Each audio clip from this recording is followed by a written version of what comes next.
Hi hello বন্ধুরা, নতুন একটা ভিডিও নিয়ে চলে এসেছি যে সাইন এসপির টাইম কি করে সেট করা যায়। প্রথমে চাবিটাকে অন করে নিচ্ছি। অন করে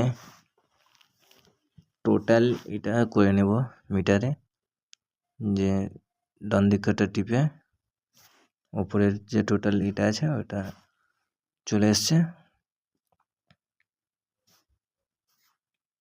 দেখো নিয়ে আসছি আমি, টোটাল চলে এসছে। দুটো বটমকে একসঙ্গে দেবে ধরবো, ব্যাস এটা চলে এসছে। বাঁ দিকের বটমটা দুবার টিপো, টাইম বিলিং করতে লেগেছে। এবার টাইমটা সেট করছি, দেখে নাও। 1:07 বাজছে।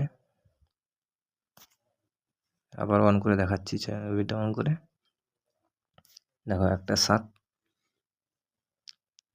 তো বন্ধুরা, ভিডিওটা কেমন লাগলো কমেন্টে জানাবে, আর তোমার বন্ধুদেরকেও